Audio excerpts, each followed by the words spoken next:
Bueno, muy bien. Muchas gracias. Muy buena tarde a tothom. Bueno, la verdad es que hace muy pocos días pues acabo de llegar, que estuvimos con Ada en Chile y en Argentina, y nos tocó enterarnos de los resultados colombianos un día después que habíamos asistido a un encuentro con Gustavo Petro y que vimos unas horas más tarde a Gustavo Petro dándole un abrazo a Gabriel Boric en la Moneda, ¿no? Y la verdad que, bueno, fue una foto muy emotiva por lo que significaba, porque Chile y Colombia son dos países que no habían formado parte del ciclo de gobiernos progresistas, populares, ¿no?, de los años 2000, digamos. Habían permanecido en un cierto estado de excepcionalidad y hoy yo creo que son la vanguardia de la esperanza para América Latina y para el mundo entero, ¿no? Es decir, lo que está en disputa en Chile, lo que está en disputa en Colombia, los temas que Chile y Colombia han colocado en el centro del debate, son los grandes temas del futuro de la humanidad, a mi juicio, ¿no? Y por eso la verdad que lo que pase ahí me parece que nos interpela, y lo que está pasando dentro de todo el dolor y del sufrimiento que trae consigo, generan una grandísima esperanza, ¿no? Y por lo tanto, me parece que es muy importante. Yo celebro mucho que hagamos esta reunión hoy aquí, en la Casa del Común, porque me parece que la Barcelona internacionalista, la Barcelona latinoamericanista, tiene que estar al lado de estos procesos y sentirlos como propios, ¿no? Porque lo que pase en Chile, lo que pase en Colombia, lo que pueda pasar luego en Brasil, ya digo, tiene mucho que ver con lo que pueda pasar también con nosotras y nosotros aquí, ¿no? Lo de Colombia es realmente muy emocionante, porque Colombia es un país que venía o que viene, ¿no?, de décadas de la aplicación de políticas de terror y de excepcionalidad como pocas veces se habían visto, ¿no? Basta con eso, con recordar que desde el famoso Bogotazo que se produjo tras el asesinato de Jorge Eliezer Gaitán en 1948, en Colombia nunca pudo ganar las elecciones una candidata o un candidato que perteneciera a las izquierdas. Eso no había pasado nunca. Cada vez que hubo un candidato de izquierdas en Colombia que se presentaba a elecciones era inmediatamente asesinado, ¿no? Ahí está pues el ejemplo de Luis Carlos Galán, está el ejemplo muy significativo de Carlos Pizarro, que también fue dirigente del M-19, del grupo guerrillero M-19, que firmó unos acuerdos de paz, y que cuando se anunció como candidato a presidente le pusieron un sicario en un avión que le pegó 4 o 5 tiros y lo asesinó. Y sin embargo, es tan simbólico lo que está pasando en Colombia que hoy su hija, María José Pizarro, acaba de ser elegida como senadora, una de las senadoras, ¿no?, más votadas para el nuevo Senado colombiano. María José me parece que llegó a vivir, no sé si 2 o 3 años aquí en Barcelona. Más de 3. Más de 3, ¿no? Sí.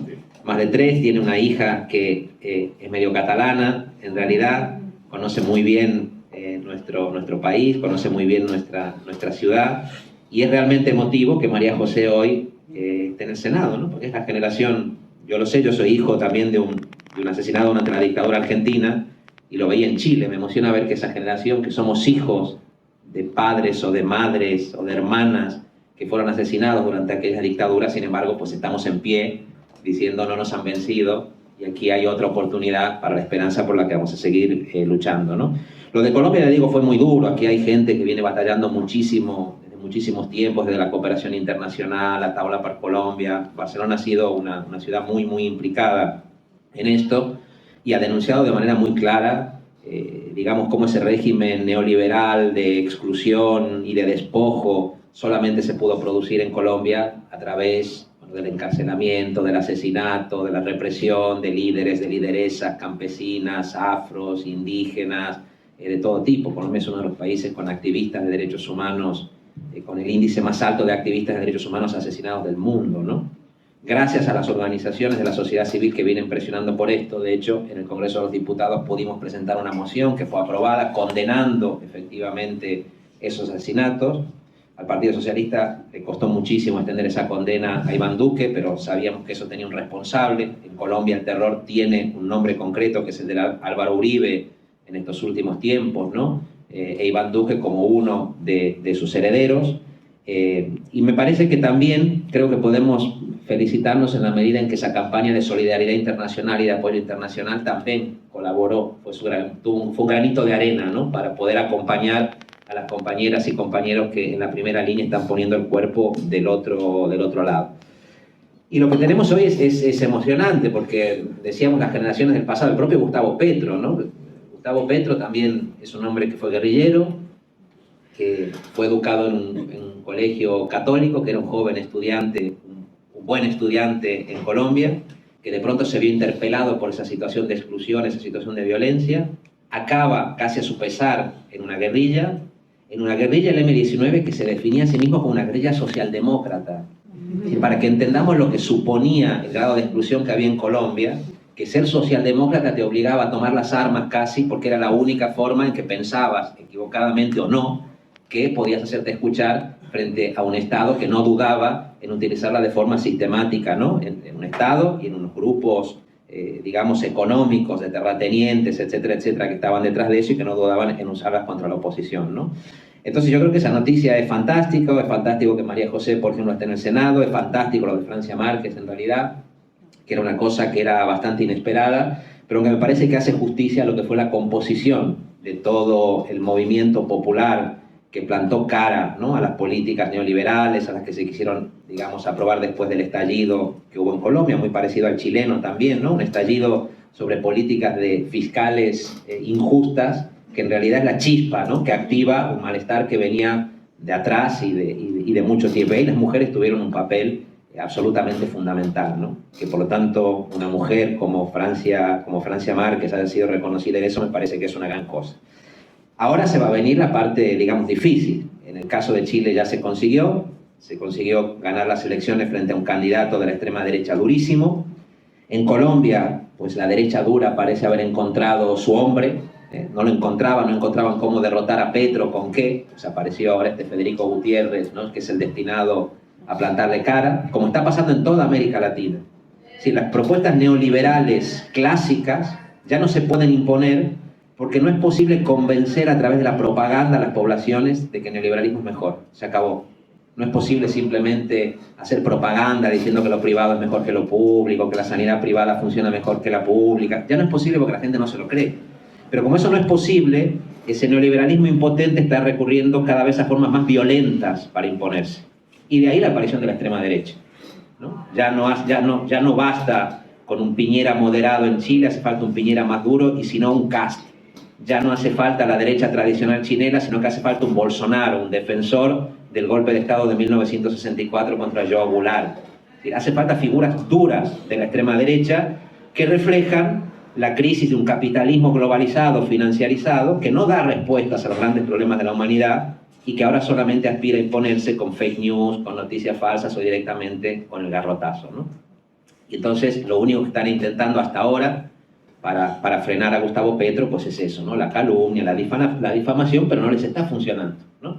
Y entonces, bueno, vamos a ver si Colombia consigue lo que ya consiguió Chile, que es una primera parte de lo que se viene, porque lo que se viene es muy difícil, porque han sido décadas de neoliberalismo, porque hemos vivido una pandemia terrible que ha aumentado exponencialmente las desigualdades en nuestra sociedad y que además, me parece a mí, también ha disuelto, ha puesto en entredicho el vínculo comunitario. ¿Hace cuánto que no nos reuníamos aquí, ¿no?, en la sede de Marina presencialmente para vernos? Bueno, la pandemia no lo permitía.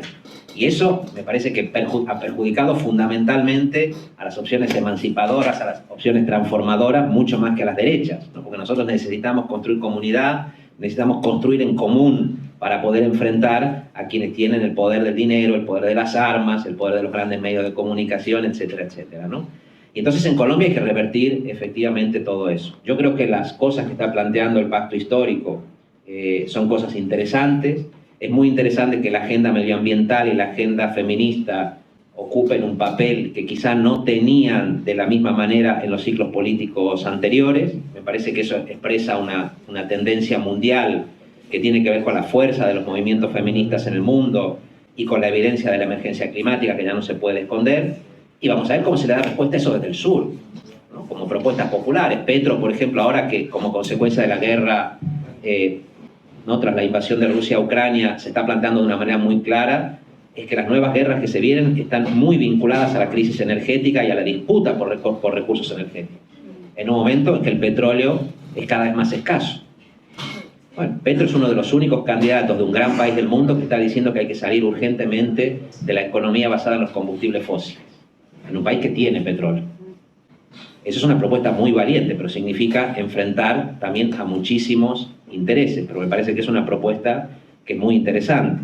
Luego hay muchas otras propuestas que están sobre la mesa en materia de pensiones, en materia fiscal, y ahí, y voy acabando con esta reflexión, uno ve que se abren como dos caminos interesantes, ¿no? Que es, en un momento en que la extrema derecha crece también la demanda de coaliciones unitarias, transversales y amplias para enfrentar a la extrema derecha. Ya en Colombia está apareciendo la noción de frente democrático. Y uno a veces ve a Petro con algunos personajes, ¿no? Que venían del viejo liberalismo y dice, por favor, ¿no? Esta gente que vuelve, pero al mismo tiempo entiende que si ese frente no es lo suficientemente amplio, no va a ser tan fácil derrotar a la extrema derecha. Eso pasó en Argentina del mismo modo, se está discutiendo en Chile también ahora. Si uno ve el gabinete que se formó en Chile, ese gabinete no está integrado por los partidos que formaron el Apruebo Dignidad. Está formado también por el Partido Socialista, el Partido Radical, partidos que venían de la vieja concertación. Y en Brasil Lula está planteando lo mismo. El Frente Democrático, ¿no? Que ya vamos a ver qué consecuencias tiene, incluyendo, en el caso de Lula, posiblemente como candidato a vicepresidente, un personaje como Alckmin, que fue su opositor en una de las elecciones en Brasil, ¿no? Por lo tanto, por un lado está esa demanda de unidad, y por otro lado la demanda de osadía al mismo tiempo. Claro, hay que ser transversales para enfrentar a la extrema derecha, pero los problemas que padecen las sociedades, sobre todo en América, son muy agudos. Y eso va a hacer que estas nuevas candidaturas consigan ser osadas también en algunas de sus propuestas de transformación, ¿no? Osadas en sus políticas fiscales, o sea, osadas en sus políticas de redistribución de la riqueza, osadas en sus políticas no solo de profundización de la democracia política, cultural, de género, sino también de la democracia económica. Me parece que es uno de los grandes temas. Pero, bueno, me parece que si con Chile viene Colombia, si con Colombia viene Brasil, pues llegaríamos a una situación donde una vez más, parece que el eslabón débil de la cadena de las políticas neoliberales globales es el sur. No es aquí el norte. Nosotros aquí en el norte tenemos una obligación de resistir, de avanzar, hay que hacerlo, sin duda, tenemos un papel. Pero hay que apoyar y hay que acompañar lo que está pasando en el sur. Porque es en el sur donde efectivamente con mucho valor, con mucho coraje y en medio de muchísimo sufrimiento y poniendo el cuerpo y dejándose la vida, la gente está diciendo este capitalismo neoliberal no va más. Y por lo tanto creo que lo mínimo que podíamos hacer pues, es estar en una reunión como esta, que, como nos gusta repetir cada vez que hay un acto sobre Colombia, viene a demostrar que lo que está pasando en el sur implica, como decía nuestro gran escritor, que las estirpes condenadas a 100 años de soledad puedan tener una segunda oportunidad sobre la tierra. Gracias.